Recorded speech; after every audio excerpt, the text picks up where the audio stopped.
What would happen if GPS suddenly stopped working everywhere? All flights grounded. It is crazy for the truckers. Right now, thousands of containers sit idle. The cost to trade is adding up fast. Almost everything that moves something from point A to point B would come to a standstill. It would reveal just how important these 32 satellites circling Earth are. At least 1 trillion per year business relies on them. So important that after realizing just how reliant they were on the American GPS system, Europe and China built their own versions over the last decade. So what does it say if we're building it for the moon? Because we are building it for the moon, fueled by nations racing to secure the best real estate on the moon. NASA currently has plans underway to create the first ever lunar GPS system, with the first satellite scheduled to be placed in orbit around the moon this year. If you wanted to explore the moon to land precisely where you want, to drive around on in a rover covering a specific route to get where you wanted to go, to say, here at this spot at these coordinates, there's water you wouldn't be able to. Which wouldn't be a problem if the number of payloads leaving Earth's atmosphere wasn't going parabolic, and the amount of money being poured into what's being called the space economy wasn't going up at the same pace. But they are. 2 weeks ago, 3 completely separate missions all touched down on the moon within a few days of each other. What these missions, the biggest ones clamoring to map, mine, and inhabit the moon, have discovered is that the system used to guide things around the vastness of space is not capable of handling all the missions that want to use it by a huge margin. The current system, it's somewhat comparable to a GPS system in space. It's called the Deep Space Network, but it's old and it's not built for what's going on in space today. This network, built back in 1960 with upgrades over time, is a measure of 14 antennas located in one of 3 locations on Earth. Canberra, Australia, Barstow, California, Madrid, Spain. Locations strategically chosen to allow at least one antenna to always be able to hear signals being shot at Earth from faraway spacecraft in any corner of our galaxy. These antennas, over 210 feet across, some of the biggest on Earth, are built for the specific purpose of picking up the faintest of signals from deep space, like the signals the Voyager probes send out. These things are like 16 billion miles away from Earth, and occasionally they've got to send information and data back to Earth, sending out a tiny little radio blip that takes 22 hours to crawl through space before reaching one of these antennas. Naturally, these signals are extremely faint, like yelling down at somebody from on top of a mountain. So far, in fact, that the Deep Space Network can only listen for one signal at a time. If you're a spacecraft that wants to talk to the network, you have to wait your turn. Literally, every data transfer is scheduled down to the minute a Voyager probe will send.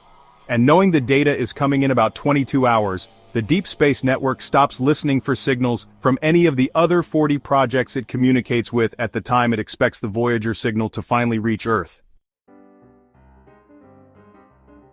So in 2022, when Artemis, the new flagship US program to begin exploring the moon, kicked off and things went haywire during the mission, the limitations of the Deep Space Network were revealed in perfect detail.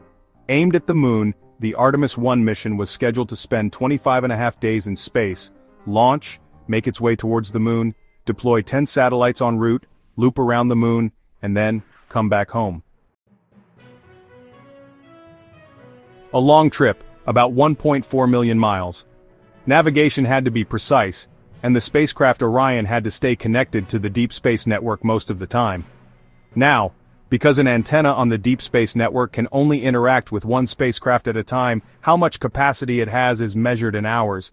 By the time Orion had launched, deployed those satellites on the way to the moon, circled the moon, and came back.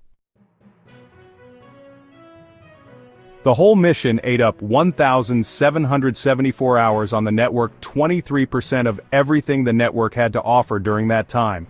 And during those 25 days while Artemis was out, the James Webb Telescope, the one that sends back all those beautiful pictures of deep space, had to wait multiple days before it could connect to the network, and usually connects once every 12 hours. But once every 70 or 80 hours became the norm. While the Artemis mission was hogging up all of the network and the James website, like, cannot store a lot of data, it has half the storage of a base model item, and you know how quickly that storage fills up, making it painfully clear that any type of sustained presence or exploration of the moon was absolutely out of the question. Without a network dedicated solely for the moon. If the US is going to compete for the moon again and in modern fashion against a new player, the Chinese space agency that has already landed a probe on the dark side of the moon, a new system has to be built. Let's pause on that word, compete, for a moment, because it's essential to understand why what sounds ridiculous. GPS for the moon. Really, an entire communications network for the moon is more of an inevitability than the latest space craze, because there have always been voices out there talking about mining the moon or asteroids, setting up a colony on Mars, and of course it just hasn't happened. But today, the 2020s, things really are different in two key ways.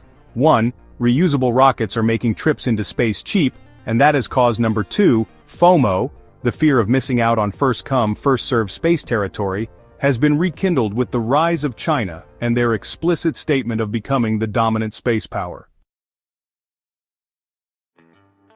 History here on Earth is overflowing with conflicts and power struggles over land and water. South China Sea, Mesopotamia, air, Vietnam, Sudan, South Africa, American Indians, Ukraine. The list is almost infinitely long if you want to go back millennia. Almost every culture on Earth has been a bad, aggressive actor at one point or another. So what we found is that it's much easier to just be first, plant a flag, and set up permanently. There you go. This is what will inevitably fan the flames of this second space race. The US, China, Europe, Japan, and Russia are not even contemplating the idea of not trying to stake claim to space. It's too infinite. There's too much possibility. So every move the others make will prod everyone else to do better, or at least try to catch up. The Outer Space Treaty and Artemis Accords will matter very little, just like the international law of the sea only kind of matters. The moon is ground zero, particularly the south pole of the moon, and the Deep Space Network can't see the dark side of the moon at all, which is half of the moon, and can barely see the south pole of the moon, where all the interest and mission plans are piling up. This is where the Optimist mission wants to land. As I've talked about in a previous video, this is where we know water to be on the moon, not making it the place to be if you want to sustain human presence on the moon. So you need a satellite to be able to communicate with things in that area. And to do that, the satellite must have a clear view of that area.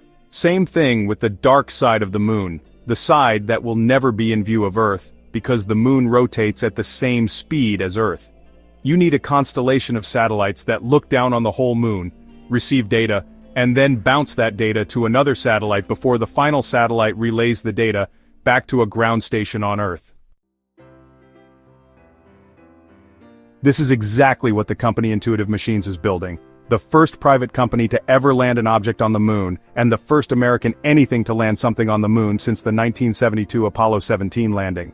In fact, check this out. You can see their last landing. This fuzzy spot is their IM-1 lander on the surface of the moon. Launch on a SpaceX rocket. It traveled 7 days. Once it left Earth's atmosphere, laid it, and then it tipped over. But despite the chip, much of its instrumentation was still functioning. So the mission was considered quite a success. And in demonstrating that success, NASA chose them to build Jeeps for the Moon, a 5-satellite system that will have capacity to stream 4K video back to Earth and to get navigation down to GPS-level accuracy. In all, the contract to build what is being called the cislunar network is worth nearly $5 billion. That lands at the intersection of two of the main sections of the space economy, SATCOM and geospatial intelligence. We'll talk about the others in coming videos, because to bring it up for a third time, this chart that represents the number of payloads being launched into space is going to keep going up. If for just one reason, one of the most powerful reasons humans do anything, FOMO and the amount of money allocated to the space economy will go with it. The subscribe button is the gateway to those videos and a great way to support the channel. Give it a tap and I'll see you in the next video.